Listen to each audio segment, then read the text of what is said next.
So our speaker tonight is Amanda Muell. She is the co-founder of Liberty on the Rocks, and she is one of the founders of Liberty Toastmasters, if I recall correctly.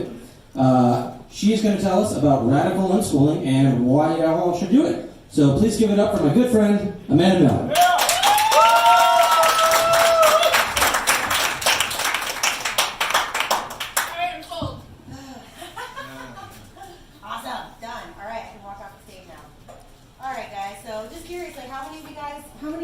Know about unschooling or familiar with the term?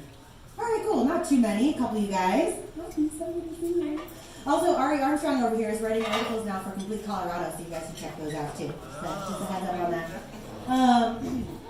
Anyways, guys, I'm super excited to talk to you guys tonight about unschooling. Thank you so much for coming out to hear about it.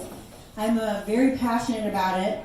As a libertarian, I've been kind of in the freedom movement for a long time. Oh, wow. If you guys can too loud, let me know.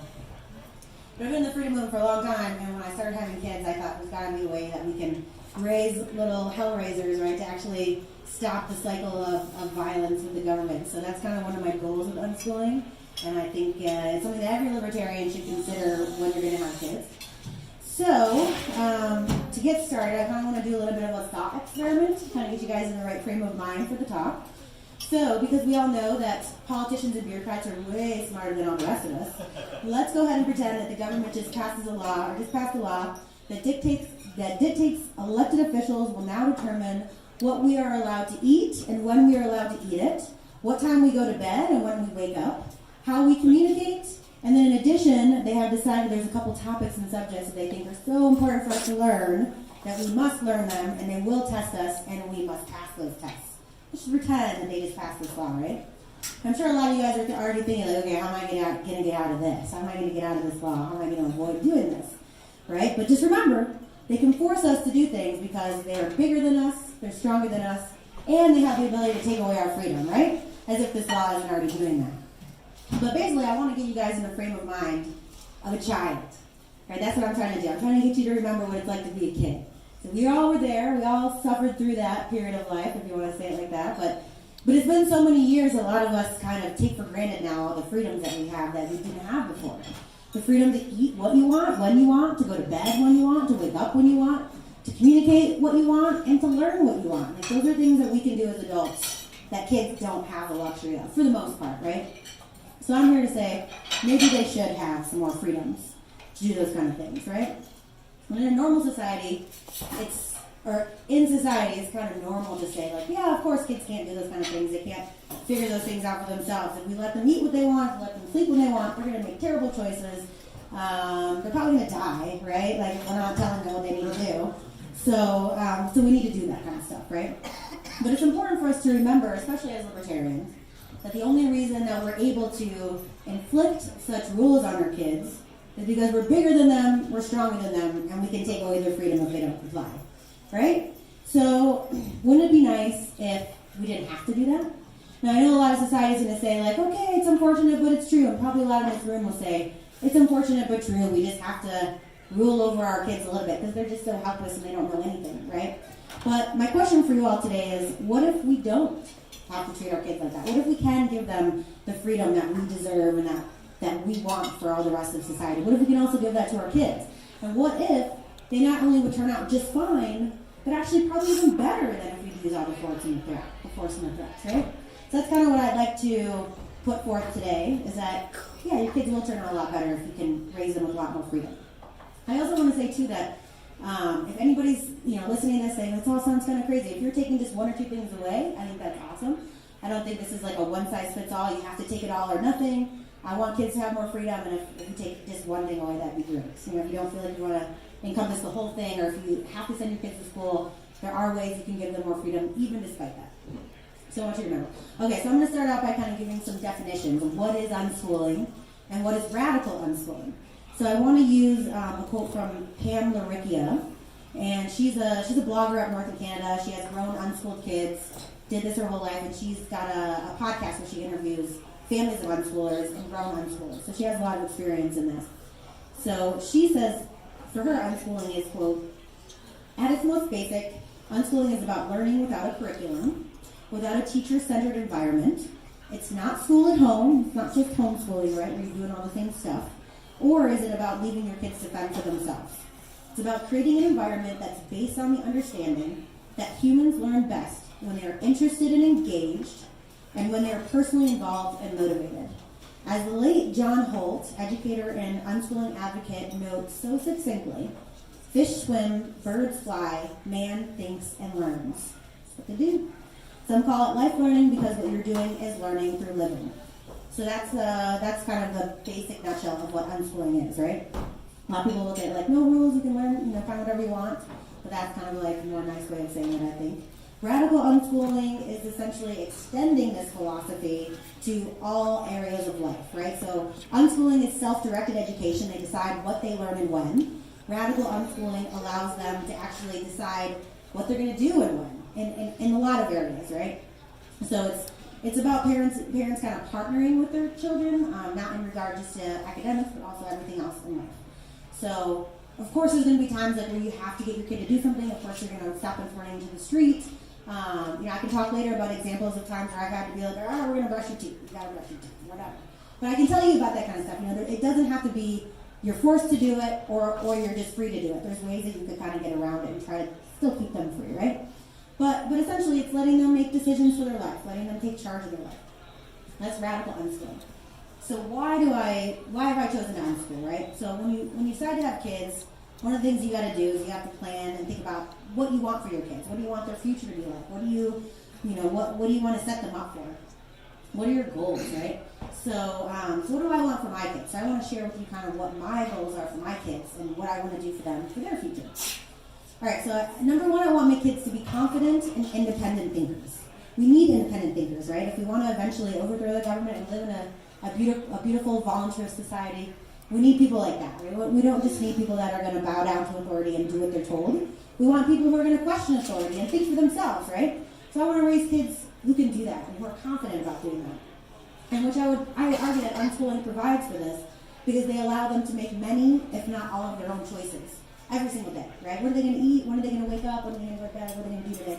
Those are choices that they make throughout their life. And it adds up. They become more confident over time that they can make their own choices, right? And also treating them with the same respect that I give to any adult in my life. I don't just, hey, I'm bigger than you and stronger than you, and I'm going to tell you what to do. I do my best to, make sure that her needs matter, her wants matter. She's not just a kid, she's a person. And so I try to treat her like that. So I think that helps to create that confidence and also the independent frame of mind because my kids know that they're free to question what I say.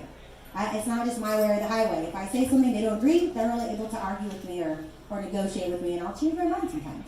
Sometimes I'm just being a lazy mom, and I'm like, I don't want you to make that mess because I don't want to clean it up. Okay, fine, you really want to do it. Go ahead. Just try not to be too messy. All right, so the second thing is I want my kids to have a good understanding of who they are, what their skills and abilities are, basically to have self-knowledge. Right? I don't know about you, but it's taken me until my 30s to finally really start to figure out who I am. What makes me tick? What makes me angry? What makes me happy after I'm angry? How do I deal with my anger? How do I deal with my issues? It takes me a long time to really get to that self-knowledge, I don't know if other adults feel that way, but I think a lot of childhood should really be figuring that stuff out, right? Figuring out for these kids what makes them tick, how do they calm down when they get angry? How do they deal with emotional issues or any problems in life? Having that self-knowledge is really important to me, and I think it's a good skill for kids to develop early. And unschooling allows them to do this because they have ample opportunity to discover this about things about themselves, right? You have all the time in the world, really. So I also want my kids to be happy, right? And you can't always control for that, but I argue that unschooling provides them with the best chance for this because it really focuses on, number one, my relationship with my kids. It's really important that we have a good relationship, that they always feel they can come to me, and they always feel like I'm there, I'm on their side. When you send your kids to school, and I'm sure a lot of parents who have kids in school could probably relate to this, but there's so many demands on these kids. A lot of times they don't really want to get up at 6 in the morning to get ready for school. Maybe some kids do, but most of them don't. So you're nagging them at night to go to bed on time so they can wake up in the morning. And then you gotta nag them to wake up and go brush your teeth and get breakfast so you can be hungry by second period and get on the bus is there, go, right? It creates a little bit of friction, even if you want it or not. So unless your kids are jumping out of bed excited to go to school, you as the parent, you're going to be dragging them out of school during that. And it affects the relationship, okay? So I think that when you can have that partnership paradigm, that adds to the happiness factor for your kids. It also, unschooling also focuses on their needs and wants, right? Like, so that we can, as parents, ensure to the best extent possible that the world truly is their oyster, that they have the ability to use this. This is your playground, this is your classroom, what do you want to explore, right? I think that all those things together are going to set them up for a good chance that they're going to be happy later in life. That's at least my argument.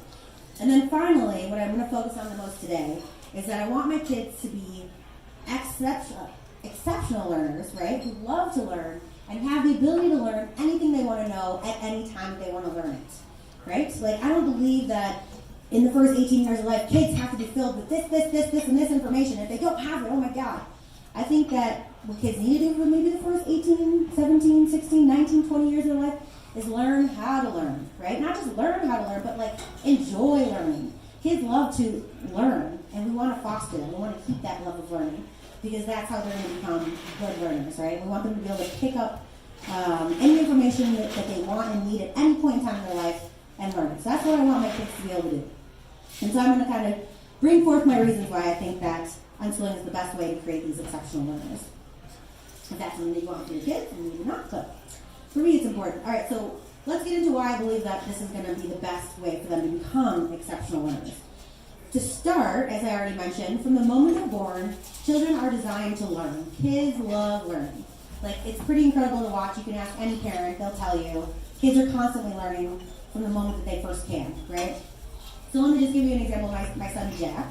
My son Jack was born in our bedroom 19 months ago and weighing 6 pounds and 13 ounces. He was so fragile, helpless, and new, and of course super adorable. But let's fast forward to today, just a little over a year and a half later. And, the little dude is not just like walking around, he's running, and he's pretty fast. He's going down slides, he's stringing 3 and 4 words together to create sentences. And he's learning new words every single day. He watches his sister out and about, talking to complete strangers, and so he's kind of learned to introduce himself by kind of pointing at himself and doing his best, Jack, trying to introduce himself to people. He's now doing this thing where he'll point at stuff he doesn't understand, and a cute voice will be like, "What is that?" Trying to say, "What is that?" Or he'll ask questions about stuff. He's already so curious about life. He's starting to show initial understandings of emotion already at 19 months. Getting upset and wanting a hug after he throws something and hurts somebody, because it happens a lot in our house these days. But he'll get up, if he sees he upset somebody, he'll want to go give them a hug, or he sees a little baby doll on the floor and he wants to pick it up and give it a kiss. He's very empathetic. This isn't really just about my son being smart, but of course as his mama, I'll tell you he's a genius. Seriously. Just kidding. But it's really about all kids being smart. Kids are amazing, and they are geniuses. Because basically going from a tiny, helpless little person who can't do anything into mastering how to walk, how to use their hands, how to drink out of a cup, how to eat food, and how to master a whole entire language in the first 2 years of life. It's kind of amazing. We take it for granted, but it's really kind of amazing what kids can learn, right? And they love to learn. They don't treat it as some burdensome thing. They're like, yeah, I want to learn how to walk. Yeah, I want to learn how to do that, right? They revel in it. My son Jack loves pointing at stuff and telling Daddy, look, Dad, Luna, sky. He loves pointing that kind of stuff out. My daughter Jameson is always saying something like, watch this, Mom, or look what I can do. Gotta stop and watch her all the time. They're just so proud of all the things that they know how to do. And it's so cute. It's fun to watch their little faces, right? So given how well children learn and how much they learn, especially in the first couple of years of life, what reason do we have to believe that they're just going to stop? They're just going to stop wanting to learn and grow because we don't send them to school. I'm done. I just want to walk and talk now. That's it. I want to learn now. It's kind of crazy, right? Why would they just stop all of a sudden? They're really interested in learning. So is it possible that the stereotypes of children being ignorant and uninterested in learning are really tied to what happens to them after they start school? Is it possible that school is actually destroying their natural instinct to learn? I would say yes. I would say yes, it is. And so I'm going to start with kind of the late John Holt kind of brought this to light. He passed away in 85, but his stuff is still very popular today. He's an author and a former educator of more than 30 years. He spent 20 years, I think, in a high school classroom observing students. And he does argue that school is, in fact, killing the natural instinct for kids to learn. And he writes in his book, How Children Learn. He basically shares what he observed over these 20 years. And he says that, quote, we like to say that we send children to school to teach them to think. But what we do all too often is we teach them to think badly, to give up a natural and powerful way of thinking in favor of a method that does not work well for them and that we rarely use for ourselves. So he's basically saying, like, kids have this amazing learning capacity, and we just kill it when we send them to school. We shut it down. We say, no, it's going to be this way instead. So that's kind of what he's talking about. And so based on his observances, what he sees is that in school, students, for the most part, right, it's not all students, but generally speaking, students tend to be afraid, bored, and confused, right? And I'll tell you kind of why, but because they're afraid, bored, and confused, he says that all but a handful are going to fail to develop their capacity for learning, understanding, and creating. They're just not going to be able to do all those things, at least not while they're in school, right? So what are they afraid of? Like, bullying is obviously one thing that I'm sure kids are afraid of, but they're also afraid of failing, right? They're afraid of not pleasing their parents, not getting on the honor roll, not getting a good enough grade, not being smart to their friends, right? There's all this pressure that goes on in school. They're bored by the information, right? Because it's super boring and trivial and dull and repetitive, and it has no real connection to their lives. They're confused because it doesn't really make any sense to them, and they don't understand why they're learning it, other than the fact that it's on the test. Right? So this is the kind of environment that schools create, and when you're in this kind of environment, like, learning is not just coming naturally to you. So just consider the difference between intrinsic and extrinsic motivation, right? So the intrinsic motivation is where you're motivated internally, like you just want to do something. Extrinsic is where it's an outside motivation. So before kids start school, they love to learn. They learn for the sake of learning.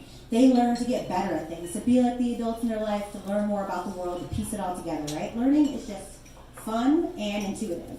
But as soon as school starts, learning soon becomes something that they do for that gold star, for that good grade, for the honor roll, to impress their friends with all the knowledge that they know, right?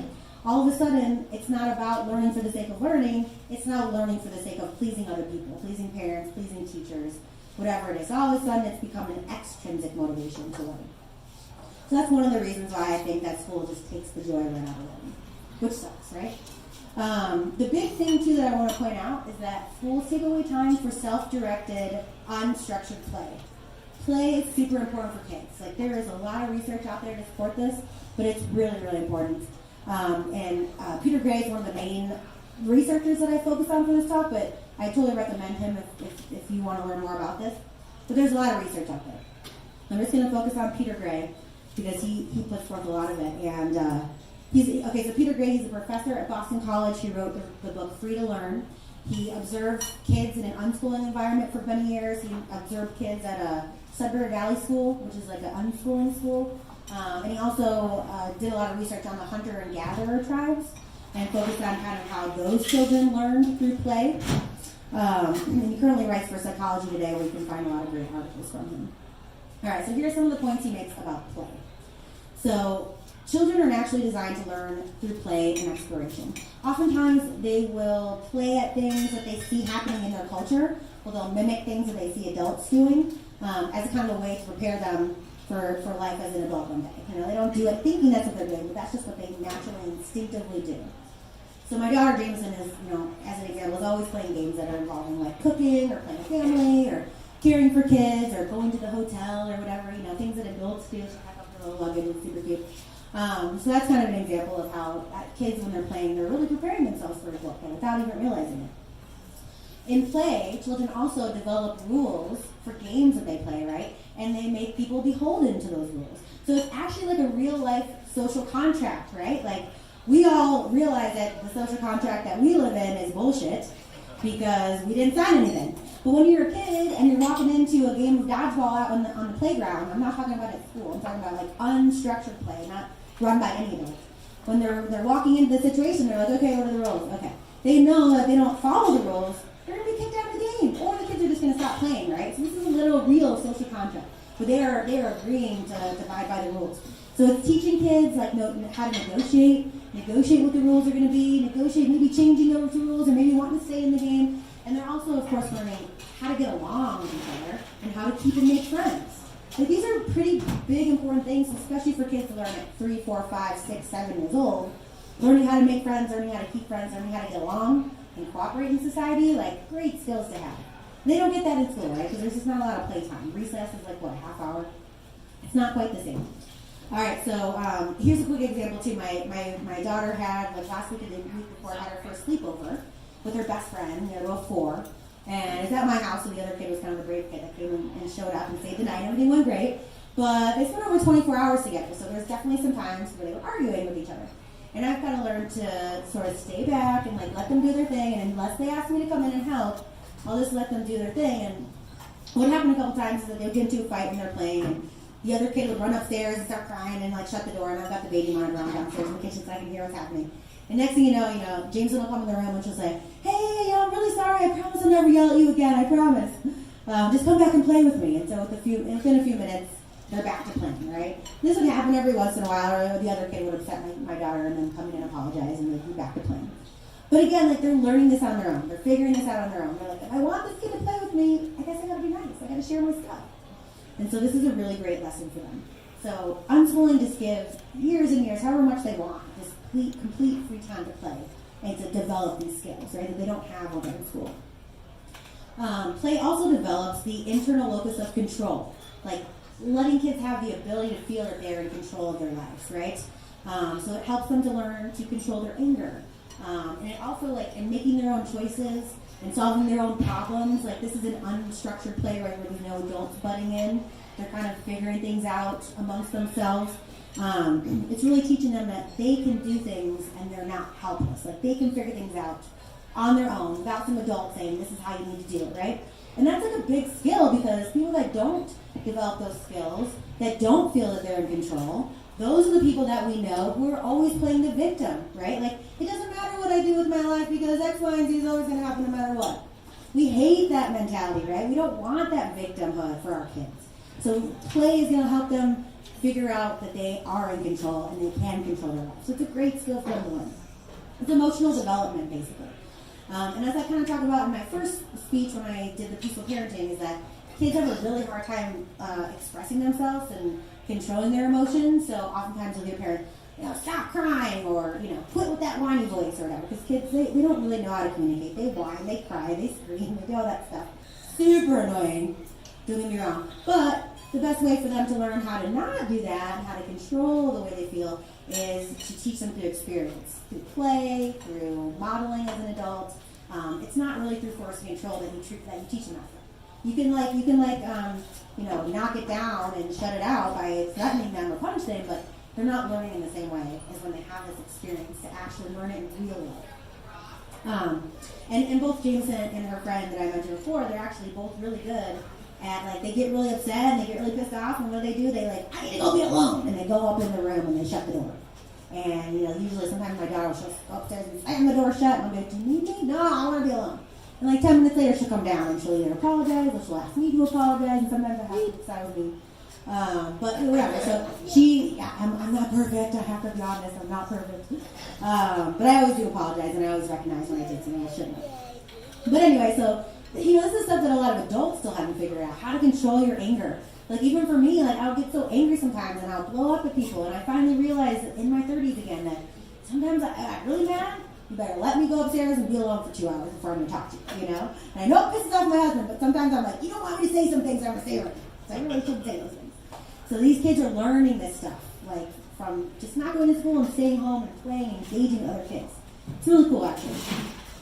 Also, play can involve sometimes some mild danger, right? Not crazy danger, but just think of your kid at the playground, they're climbing up a little too high, or they're trying to climb up that slide or climb up that tree. You're like, I don't know if I want you to do that. And I have those moments too. I'm like, Jameson, that's too scary. Don't climb that high. But really what it's doing is it's getting these kids, they get to the point where the fear is just barely tolerable, but they feel a little bit frightened, but they're experiencing that fear.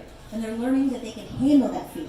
Little by little, these little moments of them, playing on their own, they learn that they can handle fear. It seems like a small thing, but it eventually prepares them for adulthood. And it prepares them to do things they might be scared to do, and they know that they can handle it. Because they've gone through this, right? It allows them to develop their strength and to learn that they're capable of it and they can handle the fear. So, for my kid too, in addition to being a risk taker at the playground, she's kind of into this thing right now. She likes watching scary videos online. She's really into these YouTube videos these days. And it's funny because it all started with, I took her to Spirit Halloween, her and my son Jackson. My daughter's 4. And we went to Spirit Halloween and we were pressing all the animatronics, they're all kind of scary, right? It's super fun to watch, and they were kind of getting freaked out. By the time we left, my daughter was like, "Don't ever take me there again, Mom. Why'd you do that?" But then within a few months, she's asking me to watch these videos online of people going to Spirit Halloween and like trusting all the animatronics, like in the videos. It's crazy the kind of videos you can find on YouTube. But so I noticed she started watching those, and then eventually she starts watching these other like scary. I say scary because it's not scary like to us, but to her it's just a little bit scary. But I can tell that this is something that she's doing to like sort of get over her fear, to like conquer her fear, to feel better about these things, right? Like I think it's really cool. I think a lot of parents would say like, why are your kids watching that stuff? But for me, again, it's a learning experience. I think everything is a learning experience. I don't care if it's somebody going into Spirit Halloween and showing all the animatronics. They are learning about the world and they're piecing it together, and she's learning to deal with her fear. And I think it's really cool that she's into that stuff. Play also allows kids to take risks and to try new things. Like we want our kids to do that, right? And the reason why is because if you fail in play, it doesn't count. It doesn't matter. Nobody's judging you. Nobody's watching you. And, oh, did they do it just right? Right? Like, so you're more free to, it's just like when you're hanging out with your good friends. You're free to be yourself. You're free to try things. But when you're in school and you're being judged at every turn, you're judged by the teachers, you're judged by the kids, and then maybe you're judged by your parents if you don't do this or that right, you're way less likely to take those risks and to try things that are difficult for you because you don't want to deal with the embarrassment or the failure, right? So that's another thing that's great about play. It also is nice that it kind of happens across age ranges, and this is the cool thing about unschooling is that, I don't know about you, but I think it's weird to put everybody the same exact age in a classroom. Like, what's the point of that? You know, like, if you look around this room, we have people from, 20 up to 50 years old, and we're all getting along. It's really more about interests that should bring people together more so than age. But yet that's what we do in schools. We segregate them based on age. And honestly, it doesn't make sense. So the cool thing about this is that the older kids will teach the younger kids will learn from the older kids.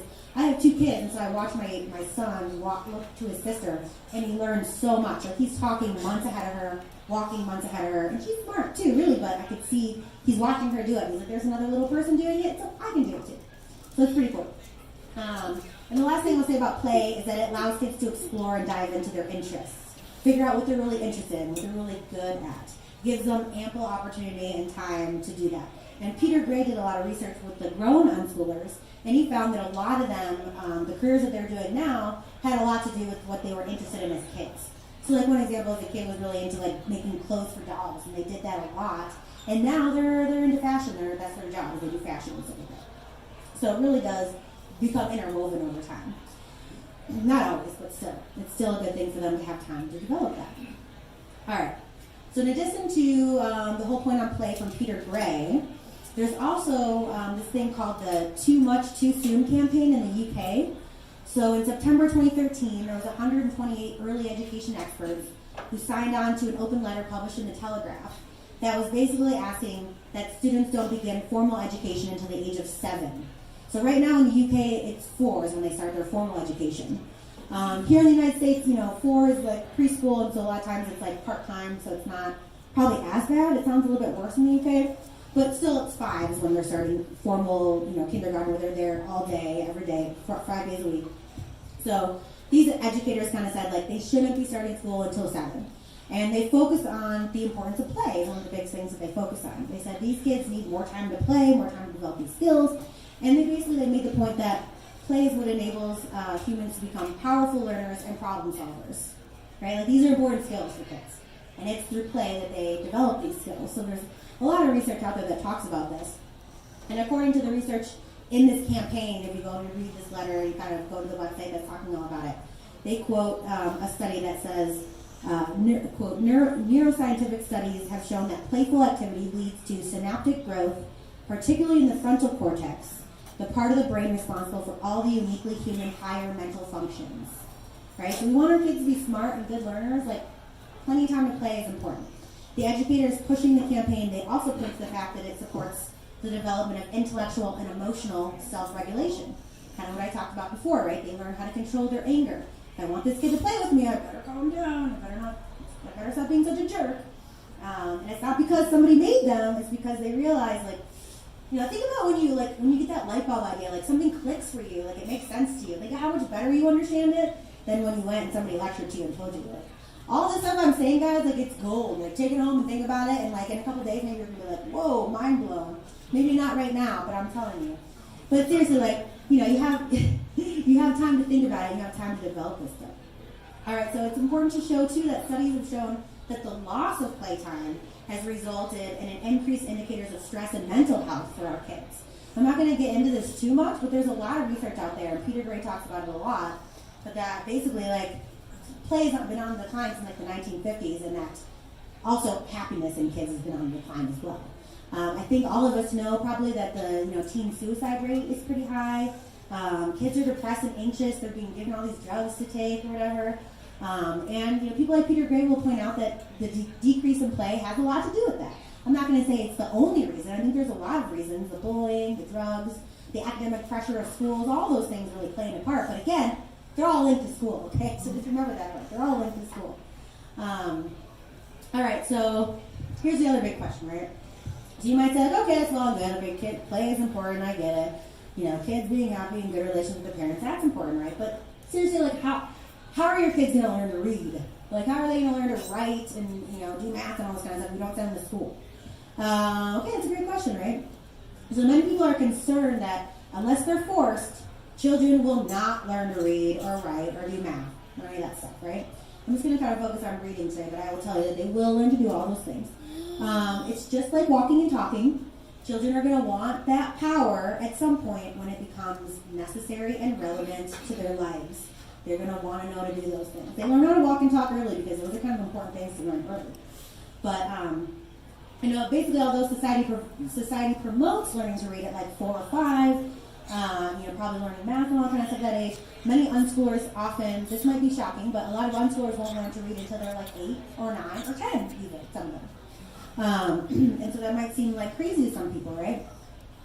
But the reason why they don't learn to read that early, honestly, is because for most kids, at the ages of 4 and 5, reading just is not relevant to their lives. Like, it's just not. Like, as a parent, you're reading to them, you're reading these books, and that's fun, but at the ages of 4, 5, even 6, like, they want to get out and play, they want to develop their ability to control their emotion, they want to make friends. Like, some kids might really enjoy reading at the age of 4 and 5, like they maybe want to curl up on the couch and read a book, but for the most part, most kids don't care at those ages. Like, they just don't care, like, it's just not relevant to them. Same thing with math, I would argue, like, there's not a lot of 4 or 5-year-olds going like, oh my god, I can't add 2 plus 2, like my life sucks. No, right? Like, kids, they will learn these things when they become relevant to them. This is the whole point of learning. Like, you want to learn something when you have a reason to learn it. Not because somebody told you to learn it, but because you want to learn it. Alright, so that's the thing about reading, and I want to point out too, because it takes a little bit of wrapping your mind around this. Like, what, my kids not going to learn to read until like 8, 9, and 10? Not all kids. Some kids learn earlier, but really, again, just like think about it. Like, why does a kid really need to learn to read at the age of 4 or 5? If you're thinking like, oh, well, that's the time that they learn the best. Let me tell you about some studies in New Zealand that compare children learning to read at the age of 5 with those learning to read at the age of 7. The results showed that early formal reading didn't improve reading development, and actually could be damaging. So by the age of 11, they found that there was no difference in reading ability level, but for those who learned at 5 to read, they developed less positive attitudes towards reading, and they showed poor text comprehension than those who started later at the age of 7. Further research exploring the relative reading achievement of 15-year-olds across 55 countries showed that there's really no benefit to starting kids reading early. So, and many unschooling families will tell you like that their children learn to read at a later age, but they started with like higher level books. Like some kids at 8 or 9, they're reading Harry Potter books or reading, whatever types of books like that. So it's not like they're reading like C. Scott Run when they're 8 years old.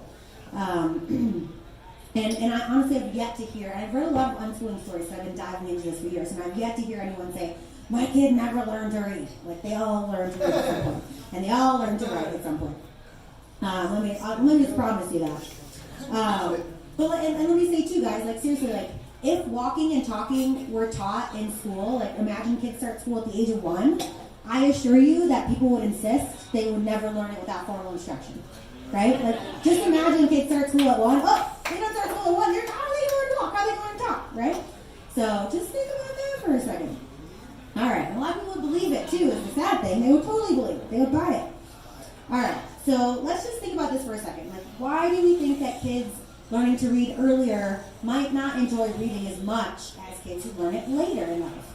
Well, I'm going to argue that the reason why I think is because it does something to people when they're forced to learn something because somebody else wanted them to, right? Like, they didn't want to do it, they didn't agree to do it, they didn't have any real reason to do it, but somebody made them do it.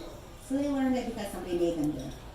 How would that make you feel about a subject, right? If you didn't give a shit about biology or whatever, or you know, the animal kingdom and learning about it, like, and somebody just sat you down and said, you're going to learn this, you kind of don't care about this. What do I have to do to get out of this? I'll memorize it, put it on the test, and then in here, one out the other, right? Given the fact that children will learn to read when they're ready, when it becomes important to them, when it becomes relevant to their lives, I say, why push them to do it when it's obviously not important to them at the time? Give them the time to learn to read when they're ready, and they will actually enjoy learning to read. Right? This also goes back to keeping the love of learning alive. When you force learning upon people, learning starts to suck. When you let kids learn what they want to learn, learning is fun and awesome, and we want to keep it that way for our kids. All right, so speaking of being forced to learn things, there's a lot of subjects that we learn in school, right? Like so many subjects that you learn over the 15 years that you're in school. But are we really learning these things? Are students really learning these things, right? Even the students that get straight A's, that get on the honor roll everywhere, are they really learning these things? Well, I want to point to a book that I really enjoyed, that I haven't read the whole thing, but I really enjoyed the first part of it. It's called The Unschooled Mind. It's by Howard Gardner, who is a cognitive psychologist, author, and research professor of cognition and education at the Harvard Graduate School of Education. So he's a smart dude, he's at Harvard. And so he wrote this book, The Unschooled Mind, and the point that he makes in the book is that the major problem with schools is that students are not truly understanding what they're taught. Like, even the kids with straight A's, they are not truly understanding it. So, you get all these straight A's, you get out of school, and then they test these kids. They put things into a different context, and they ask them to, repeat the knowledge that they have, and they, time after time, they can't do it. It's in a different setting, it's in a different context, so it doesn't make sense. All they really are learning is to regurgitate all the information that they've learned. They read the text, they know the words that they're supposed to remember, and they spit it back out, and a lot of them, again, it's one ear out the other. So you get straight A's in all these classes, later on in life it shows you don't really have true understanding. And that's kind of a big deal, right? Yeah, sure, I can throw out this fact, but do I really understand it? No. That means, does it really matter that you can throw out a fact if you don't really understand it, right? Don't we want to learn for the purpose of understanding stuff? At least I do, and I want my kids to. So here's a quote from Howard Gardner, the author of the book. So he says that, quote, "The findings of cognitive research over the past 20 to 30 years are really quite compelling. Students do not understand, in the most basic sense of that term. That is, they lack the capacity to take knowledge learned in one setting and apply it appropriately in a different setting. Study after study has found that, by and large, even the best students in the best schools can't do that." Right? So what's the point? So I swear to God, I feel like school is the biggest waste of time. And this, to me, is proving it. Like, what a waste of time. Spending all this time in school. And so, of course, like, there's some kids that like school, and that's fine. And, like, my kid Jameson said she doesn't want to go to school. But she does have a friend who's like, really interested, really likes the idea of school, right? And that's fine. Kids want to go to school. If my kids want to go, I'll let them go, send them to school. But if you think about kids that like school, like my husband loves school. He grew up in a tiny little town and grew up on a farm. So when he was at home, he had chore after chore after chore. And he loved going to school.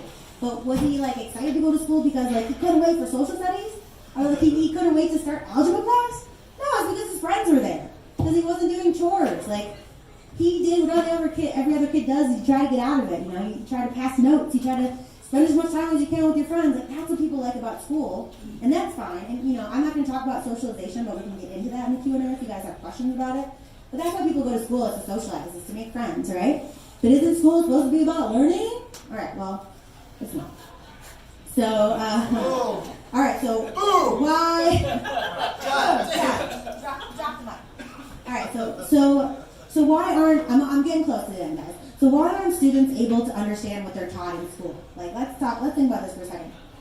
Perhaps the school environment is simply not a breeding ground for understanding. It's a place where you go to do what you're told, to do what the teacher wants you to do, but it's not really a place for understanding. It's a place for rote memorization, doing the same task over and over again until you get it into your thick skull and you can write it down on a test, right? But it's not really about understanding. And this is something that I took also from Pam Laricchia, who I really like, because she's been doing this for a while, and she about what I totally agree with are the three things that you need to be able to have a real and effective learning, which is understood, right? These three things. Number one, you need engagement. You need the act of exploring and playing with an idea, topic, or skill. You need to do that in whatever way works for you. You need to go to the museum or read a book or talk to somebody or watch a video or whatever it is. You need to engage with that topic or idea as much and for as long as you want. You need to have motivation, right? You need to have the motivation to want to learn it. You need to want to learn it. And it's not only you want to learn it because it's interesting, you might want to learn it because you need to know it for your job because you want to get paid more money. Like my husband recently took the Series 7 and a couple of those boring, awful financial advisor tests, and they are awfully boring, terribly thick books. And I don't think it was fun for him, but he was motivated because he wants to make more money. Thank you, honey. So that I can stay home with the kids. Who doesn't watch this? But no, for real, like he did this awful memorizing of this stuff because he wanted to learn. He had that motivation because he wants to get paid better, right? But a lot of times kids learn because they want to know more. They want to learn it. Okay, so you need the motivation so that you can stay engaged when stuff becomes difficult, when it becomes challenging. You need to keep wanting to learn it. You also need time to think, right? You need to be able to make space for analysis and creativity. And it's really the key to the bigger picture of understanding the world and how these pieces of information fit into the world. So you need to have all the time that you need to think about the subject, to play around with it, even to drop it for a while and pick it back up later and think more about it. So these are the three things that you need to have true understanding. To me, motivation is the biggest one, but again, the engagement and the time to think, these are all things you don't have in school. You just don't have those things in school, right? Like even if you're motivated to learn, like you really love biology or chemistry or science or whatever it is. I guess it's all the same stuff. I just say the same stuff. If you love science or you love math, right? Like you still, there's only so much time in a day, right? And you're learning so many subjects. I guess I was lucky to have like block scheduling, so I had 4 classes in a day. They were all like an hour and a half long. But a lot of kids are taking 8 classes in a day. So there's so many subjects. So you might really love this one subject, but you only spend so much time and the bell rings and I go to the next subject. So they're not even really getting time to engage, even if they are motivated. And eventually they might lose that motivation. Because eventually they might realize that this is really boring stuff that I'm learning because the teacher doesn't either know how to teach it or they have so many kids in the class they don't have time to really explain it well to each individual student with questions. All right, so I want to also give you guys I'm going to wrap it up with the conclusion, but I want to give you an excerpt from a graduation speech by valedictorian Erica Goldson in 2010. So she's a high school student, graduated. Yeah, she's great. She's just a random girl, random chick, but she graduated valedictorian in her class, and so she got to speak in front of her high school class, and here's what she said. She said, "I cannot say that I'm any more intelligent than my peers. I can attest that I'm only the best at doing what I'm told and working the system. I have successfully shown that I was the best slave. I did what I was told to the extreme. While others would come to class without their homework done because they were reading about an interest of theirs, I never missed an assignment. So I wonder, why did I even want this position? Sure, I earned it, but what will come of it? When I leave educational institutionalism, will I be successful or forever lost? I have no clue about what I want to do with my life. I have no interest because I saw every subject of study as work, and I excelled in every subject just for the purpose of excelling, not learning. And quite frankly, now I'm scared."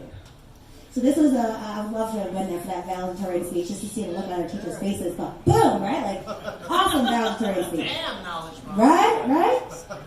Okay. All right, so in conclusion, and guys, I could go on for hours on this kind of stuff. This is just kind of like the tip of the iceberg. No. I'll do Q&A if you guys have questions. But basically, guys, let your kids, trust your kids to take charge of their own life as much as you feel comfortable with doing. And honestly, it doesn't matter if they learn all the things that students in school are learning, because if they don't learn it, it's because they don't need it. It's because they don't need it, right? Like, as libertarians, sometimes we argue, why are you making people pay for climate change or making them pay for this? If it's really important, people will do it, right? You don't have to force it upon them. Same thing goes for kids, guys. If it's really important to them, they will learn it. It might not be until they're 8 or 18, but they will learn all the things that they need to know in life for success. Today. What? They'll learn today. They'll learn it today, right? Right now. They will learn everything that they need to learn, guys. Just trust that they will. You got to teach them how to learn so they can pick it up anytime. But you really got to keep the joy of learning alive. And this is what unschooling does. So, your kids are embarrassed, let's say, because their friends in school know something that they don't know. Well, shit, they got all the time in the world to learn that if they want to, right? They don't know something that they need to know to get a job. Well, they're going to pick it up, right? Because you've taught them their whole life how to learn things. So, again, if they need to know this, they're going to pick it up. Unschooled children, they learn self-discipline by choosing their own destiny day in and day out, and they never lose the intrinsic motivation to learn and grow because they never have a reason to. They're completely intrinsically motivated to learn. People learn best when they get to learn through their own experience, right? If your parents told you, don't drink too much, you're not going to like it the next day. How many of you are like, I'm going to do that anyways, right? And then the next day you're like, oh, mom was right. Yeah, I'm going to do it again, but still she was right? So think about that. As parents of unschooled kids, we're like, you really shouldn't do that. You're going to get hurt, or you're really not going to like this later. And then they do it, and they're like, shit, mom was right, okay? So over and over this happens. Eventually they kind of look to you and they trust you because they realize, you're right all the time. So eventually they do learn to listen to what you have to say. That's the joys of unschooling and radical unschooling. And the last thing that I want to say to conclude is that the difference, I really like this quote, the difference between schooling and unschooling is that schools are basically trying to prepare students to one day be ready to enter the real world. The 15 years of education is all leading you up to this one point where you're going to graduate and now you're going to be set free to the world and now you're going to be able to handle yourself, right? After the 18 years. But unschooling, these kids are in the real world from the beginning. Every day, they are talking to other adults. They are meeting people. They are going to the grocery store, counting the change, helping you get this and that. They are learning from the beginning how to interact in the real world. So if people tell you, you got to go to school to learn how to interact in the real world, you might say, well, school is not really the real world. It's an age-segregated place inside of a building all day long where you're sitting here listening to one person lecture to you.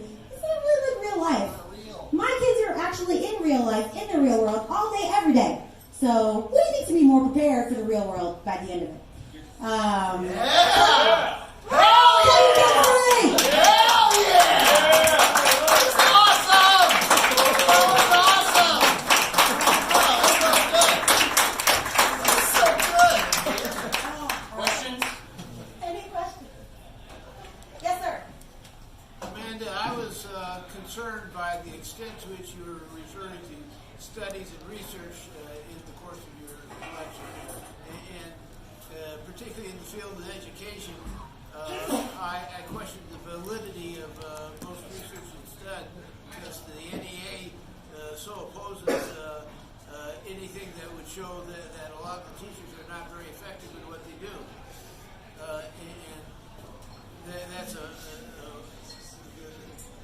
the research that comes out is lacking in evaluation of the effectiveness of the education system. Right. No, it's very true, and there's probably a good reason why. I went to school to be a teacher, so I actually studied to become a teacher. And decided, no way am I going to do that. No, I realized halfway through, and I, for some reason, finished the program. But no, it's a system that you're set up to fail in. It's an awful system, which is another reason why I don't like the public schools. Teachers are not based. It's not based on the merit of the teachers. These teachers have 30+ kids in their classroom. They're made to teach to the test. The kids aren't interested. They don't want to learn it. And so these teachers are trying to force them. And so it is really hard for teachers to learn. And that's just part of the problem is that I'm not saying that teachers are bad per se, but they're put in a bad situation. And they don't really have the means to teach in the way they could. Not only that, but kids do not get individual instruction when you have 25 or 30 kids in a classroom, which is another benefit to unschooling is that my kids get constant attention from me. I mean, not constant, because sometimes I have to do other things, but if they have a question, if they need me, I'm right there for them. And if they get sent to school, they get into daycare, they're not going to have that one-on-one attention in the same way. So, I don't know if that answers your question, but go ahead. How does your interaction with the state work? Do you have to file paperwork that you're homeschooling them instead of sending them to public school? Okay, so how does that work? Well, I'm kind of blocking it out of my mind right now because my oldest kid is 4, so I'm I don't want to think about that. But what I've kind of started to understand, it's different every state, but unschooling is legal. Colorado, the way I understand it, and I don't know if Ari, if you know more, but I think you have to have them registered by the time they're 7, and you have to send a letter to your district or one of the school districts, a letter of intent to homeschool your kid. And then I think the state, I believe, has a right to come in and test them once a year to see where they stand. which really sucks. And what I understand is that if you're actually a teacher, you can avoid this. So I went to school to be a teacher, so I'm kind of hoping I can use that to my advantage, but it's been so long, I don't know. But I've heard so many unschoolers just talk about ways to get out of it. Like, you're going to the zoo and you just kind of you write that down as like learning about animals or whatever it might be. So you just find ways around it. And there's so much at the zoo. I know, you do learn a lot at the zoo. So and it's fun. It's crazy. If you like the zoo. But what I'm kind of hoping, honestly, is that when they're taking these tests, that I'll be like right there with them. I'll be like, look it up. What's the answer? Right. I don't really care, you know. Like, Every test I've been in out of school has been over the books. yeah, Swear to God. yeah. I mean, in college, we're over the book test too, right? Everyone. So, You just look it up. and that should be honestly fine because in real life, you can just Who look it up. gives a shit? How many times do you guys Google shit on your phone? Like, I don't know my the answer. God. Let me look that up so I can sound smart because I know what I'm talking about. I do it all the time. Especially when you have kids, let me tell you, they ask so many questions. I don't know all the answers. We have a Google Home in the house. I'm like, I don't know, let's ask Google. So my kids are up being like, I don't know, let's ask Google. Mom doesn't know the answer. But anyways, okay, so there are some hoops you have to jump through, but it's doable. You can totally do it. Yes, ma'am. What are your thoughts on Montessori? Well, I don't know enough about it to say 100%. I think, honestly, if you have to send your kids to school, it's probably a better answer. I think Montessori only goes up to like grade 5. So it's 6. Okay, so you only have so much time to send them there, but I do like that it's more individualized and kids can kind of do what they want to do. So I do like it. I also really like the Sudbury Valley or Sudbury Academy type of schools. There's like an Alpine Valley out here. I think is it Alpine Valley? Yeah, it's Alright? Alpine Valley. Okay, so these are like unschooling schools that are even better, I think, than Montessori because they really do allow, I think it goes through high school, and they allow free, unrestricted access to things and to adults, of course. Like, this is the big thing about unschooling is, again, you're not just like throwing your kids to the wolves, like, figure it out. So, like, you're there as the resource. And that's what happens in these schools, in secondary schools. And it's $10,000 a year to send your kid there, so I hope my kids don't want to go to school. I don't know if I'm to do that, but those are the kind of schools that I would try to recommend. I'm sure Montessori is better than a public school. Well, my kids actually attend a charter nice. public Montessori. Nice. And it's in DPS. That's So, awesome. And you're liking it so far? Yeah. Good. That's awesome. They get to be in a group of multiple ages. That's awesome. Across And I age just didn't know groups. what your Not comparison that good. to Right. the difference besides Yeah. going to school. Yeah, that's nice. They have the ability for the older kids to teach the younger kids, Right. focus more on what they like, and I think they probably focus a little more on play than a traditional school does. Yeah. So that's awesome. So yeah, I think it's miles ahead of like the traditional public school.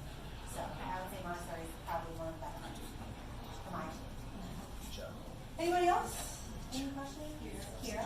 Can you talk a little bit about what you know about children who are unschooled who are adults now? Yeah, so Peter Gray did a lot of research where he like went back and talked to kids that were grown unschoolers and he did some surveys with them and so like he did 2 surveys. So one was that asked the families the question and one asked the grown unschoolers. So like a lot of with the families, a lot of things that came back was like, yeah, my kid was happier, we had a better relationship and all that kind of stuff. And then for the grown unschoolers, for the most part, I would say like 95% of people were happy with it, would do it again. Of the 5% that didn't, it could have been a couple things, like their parents might have been just really detached, they were just kind of doing this as a thing, they didn't really care, or they grew up really isolated because they lived far away from other people. But in general, the responses that came back, they were very happy. 75% of the respondents were entrepreneurs as their career, they had become entrepreneurs. They also took jobs in the creative arts type of thing. So I really do think that it enhances your ability to think outside the box, and again, that's what kind of brings people into being entrepreneurs is by not being told to do all the time. You actually have to figure things out for yourself. And that's what entrepreneurs do. I think in school, a lot of times you're told what to do so often that you almost rely on that. Like as an adult, you start to rely on like, what do I need to do? Tell me. Otherwise, I don't know what to do. Like how many people in their jobs, like where's my boss to tell me what to do? Otherwise, I'm just going to sit here twiddling my thumbs until somebody tells me what to do. So what Peter Gray found from his surveys is that people were happy, they liked having the freedom, they grew up really happy because they had the age mix groups, they had the time to make their own choices and that kind of stuff. So I can send you guys stuff or we can post something in the group. But there's a lot of articles out there from Peter Gray focusing on grown unschoolers and where they are now today. Yes. So, do you know if there are states that are better for education for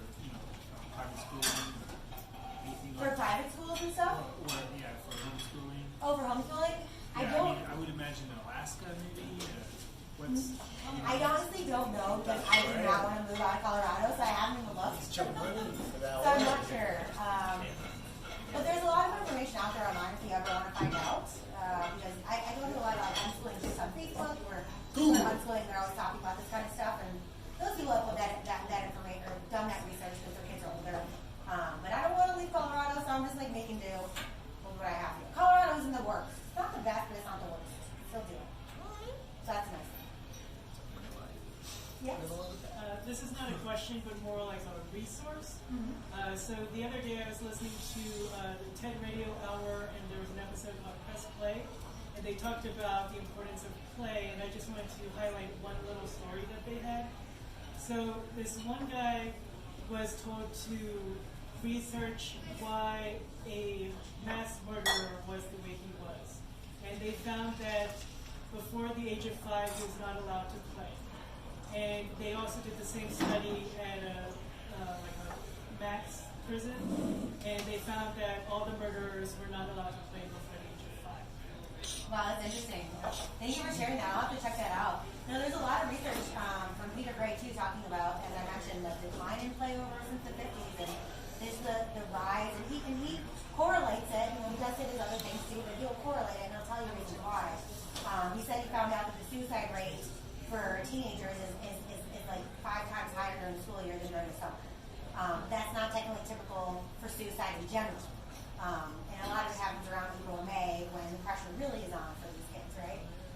So I definitely believe that. You know, kids play really, not having that time to play, like it really does mess with you, I think, over time. Like think about it, like if all work and no play, right? Cut your ass up! Cut you up! You're in my closet! So nice! Right? You're going to be breaking doors with an axe. I'm not me. Obviously not me. So just saying. So yeah, there's a lot of research out there for anybody interested. And I'm assuming like many people here haven't even had kids yet, but once you start thinking about it, like, you know, put some more time into this research, because if you can stay home and raise your kids in this way, I think it's an awesome way to do it. I really do think it's the way. Honestly, like look, unschooling, voluntarism, same thing. Right? Same thing. Let's let our kids be voluntarist while they actually can be. Yeah. Right? Because once they get into the world, they can't anymore. Now the tax man comes, and they do so let them be voluntarist while they can be. So anyway, thank you all for having me.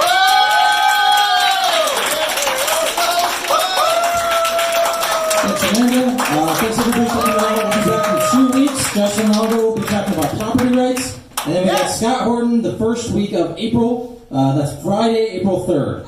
So we hope everyone can make it out for that. We're also